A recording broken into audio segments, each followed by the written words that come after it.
Start करते हैं question 29। हमें क्या करना है, find maximum value of this function. हमें मैक्सिमम वैल्यू जो है वो फाइंड आउट करनी है। इस फंक्शन पे मैक्सिमम वैल्यू फाइंड करनी है, तो हमें इसके जो ऑप्शन है वे हमें क्या दे रखे हैं। क्वेश्चन इस वजह से लिखना पड़ता है, जो बुक है ना वो फट रही है, पुरानी बुक है। तो ये ऑप्शन है हमारे पास 1/3 की पावर क्या 1/3 है। बी ऑप्शन है 1/2 और सी ऑप्शन है 1 और डी ऑप्शन है हमारे पास पता ही नहीं है क्या ऑप्शन है। ठीक है, तो देख लेंगे कौन सा ऑप्शन हमारा करेक्ट है। पहले से सोल्व आउट कर लेते हैं, पहले सोल्व करेंगे इसे। तो डी ऑप्शन जो है हमारा पास वो है वो 0 है। ठीक है, तो हमारे पास इसे हम एफ एक्स मान लेंगे। तो एफ एक्स क्या है, x माइनस 1 प्लस 1 की पावर 1/3। तो इस फंक्शन को डिफ्रेंशिएट करेंगे तो डैश लगेगा।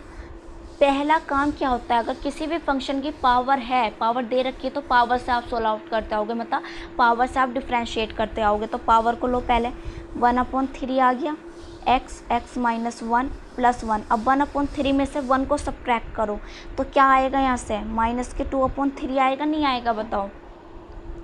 जब 1/3 है माइनस करेंगे 1, एलसीएम लो 3, तो इसके नीचे तो ऑलरेडी है, यहाँ मल्टीप्लाई होगी माइनस के 3, क्या आएगा माइनस का 2/3, यही तो आएगा। तो हमारे पास ये आ गया। अब अंदर चलते हैं, अंदर क्या होगा, इसकी मल्टीप्लाई पहले कर लो आप। इसकी मल्टीप्लाई कर लेंगे तो क्या आएगा 2x माइनस 1, ये आएगा 2x माइनस 1। बताओ 2x माइनस 1 आएगा या नहीं आएगा। तो ये तो 2x माइनस 1 कब आ रहा है, जब इसका डिफ्रेंशिएट कर रहे हैं। मल्टीप्लाई करके क्या आएगा x स्क्वायर, इसकी मल्टीप्लाई इससे होगी तो x स्क्वायर और इसकी मल्टीप्लाई होगी तो x, तो क्या बनेगा, पावर आगे आ जाएगी 2x माइनस 1, 2x माइनस 1 बना और 1 का क्या हो जाएगा, प्लस के बाद जो है वो 0 बन जाएगा। ठीक है, तो यहाँ हमारे पास जो निकल का है 1/3 x minus 1 plus 1 minus 2/3 2x minus 1, ये आया। अब ये जो पावर ऊपर माइनस की है, अगर नीचे आ जाए तो ये किसकी बन जाएगी, प्लस की बनेगी। तो 1/3 इसे हम नीचे ले आए, x माइनस 1 प्लस 1 2/3, ऊपर क्या बचा 2x माइनस 1। ठीक है, ये वाला बचाना ऊपर, यही तो टोटल नीचे आया जिसकी पावर थी, और तो ये रहेगा मल्टीप्लाई में है टोटल, तो 2x माइनस 1 ये रहा। अब हमें क्या करना होता है, f डैश x को इक्वल टू 0 पुट करना होता है। तो इक्वल टू 0 पुट करेंगे यहाँ, तो 1/3 2x minus 1 upon x bracket x minus 1 plus 1 की पावर क्या है 2/3 है, प्लस में बन गया इक्वल टू 0। ओवरऑल नीचे का किस में डिवाइड में, इधर जाके मल्टीप्लाई में होके क्या हो जाएगा 0, तो 2x माइनस 1 इक्वल टू 0। अब ये जो है हमारे पास 1 इधर किस में माइनस में, इधर प्लस में आएगा और x इक्वल 1/2। तो हमारे पास x की वैल्यू क्या है, ये 1/2। कुछ नहीं किया, फंक्शन था उसे डिफ्रेंशिएट किया, यहाँ कंफ्यूज मत होना। अगर इसकी मल्टीप्लाई यहाँ करेंगे क्या आएगा x स्क्वायर और इसकी मल्टीप्लाई माइनस का x, और जब इसका हम डिफ्रेंशिएट करेंगे तो क्या आएगा 2x माइनस 1 और 1 का 0। बस उसके बाद हमने क्या किया, इस पावर को नीचे लिया है। तो ये देखो x की वैल्यू कहाँ कहाँ लाई कर रही है, 0 से बड़ी है पर 1 से छोटी है, तो x की वैल्यू इसके बीच में लाई कर रही है या नहीं कर रही है। तो यहाँ से x की वैल्यू हमारे पास क्या निकल गई है, एक तो इक्वल टू 0 के भी है और 1 के भी है। तो यहाँ x की वैल्यू 0 है, 1/2 है और x की वैल्यू यहाँ 1 भी है, क्या है 1 भी है। ये 3 वैल्यू हैं, इन 3 वैल्यू को हमें इस फंक्शन में पुट करना है f(x) के अंदर। तो पुट करो, f(x) के अंदर पुट करेंगे 0, तो क्या आएगा हमारे पास, जो पहले f(x) है वो लिखेंगे main, f(x) x minus 1 plus 1 की पावर क्या है 1/3। यहाँ हम क्या पुट कर रहे हैं, 0 पुट कर रहे हैं। तो 0 माइनस 1 प्लस 1 की पावर क्या है 1/3, ये तो बन गया 0 बन गया। तो यहाँ क्या है 1 की पावर 1/3, तो क्या निकल का आएगा 1 ही तो निकल का आएगा। तो जब हमने 0 पुट किया है तो हमारे पास 1 आ गया है। अब 1/2 पुट करेंगे इस फंक्शन में,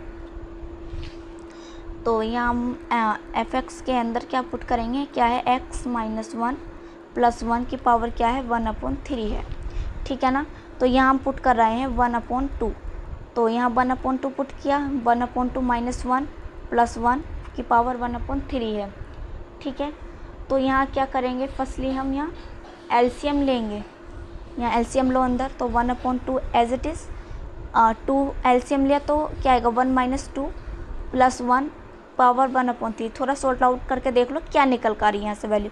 1/3 इंटू माइनस के 1/2 आएगा क्योंकि 2 ज़्यादा है, +1 पावर 1/3। इसके मल्टीप्लाई से करो क्या आएगा यहाँ माइनस के 1/4 यही तो आएगा, प्लस के 1 है, पावर क्या है 1/3।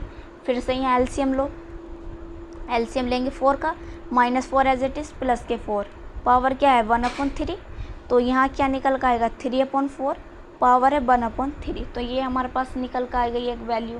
तो जो 3/4 है, 3/4 इज़ लेस देन 0, सॉरी 3/4 है इज़ लेस देन 1। वैल्यू क्या है लेस देन 1 है, 1 से छोटी वैल्यू निकल कर आई है 3/4। ठीक है, अब किस पे पुट करना है, अब 1 पुट करते हैं इसके अंदर fx के अंदर। तो यहाँ 1 और 1 - 1 + 1 की पावर 1/3। एक माइनस का है एक प्लस का है, ये माइनस का है और एक प्लस का, कैंसिल आउट होकर 0। तो ओवरऑल 0 बना, 1 की पावर क्या आई 1/3। तो क्या निकल कर आएगा 1।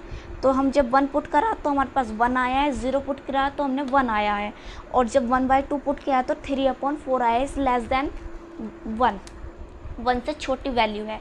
तो हमें मैक्सिमम वैल्यू बतानी थी। आपको पता है मैक्सिमम वैल्यू क्या होती है, तीनों वैल्यू में अगर 3 वैल्यू हैं, 3 वैल्यू में देखो कि सब में ज़्यादा वैल्यू कौन सी है। अब 1 1 आ रही है तो ऑब्वियसली 1 ही वैल्यू सब में ज़्यादा होगी, है ना। सब में ज़्यादा वैल्यू चेक करो कि सब में ज़्यादा वैल्यू कौन सी है। तो सब में ज़्यादा यहाँ वैल्यू है 1 ग्रेटर, जो सब में तीनों में जो सब में बड़ी वैल्यू है वो तो 1 है। तो जो हमारे पास आंसर होगा वो क्या होगा 1 होगा। मैक्सिमम वैल्यू फाइंड आउट करनी थी तो हमारी मैक्सिमम वैल्यू क्या है 1 है। तो जो हमारा आंसर होगा वो आंसर हमारा सी हो जाएगा, ये वाला आंसर हमारा करेक्ट हो जाएगा। ठीक है ना। तो मैक्सिमम वैल्यू बतानी थी, मैक्सिमम वैल्यू क्या है 1 है, क्योंकि सब में ग्रेटर वैल्यू में देखनी होगी तीनों में। तो हमें जो वैल्यू निकल कर आ रही है ग्रेटर वो 1 ही आ रही है। तो ये हमारा आंसर आ गया है। वीडियो को लाइक करें, शेयर करें, सब्सक्राइब करें चैनल को, आपको नोटिफिकेशन वीडियो का मिलता रहे, और प्लीज़ ज़्यादा से ज़्यादा शेयर करें।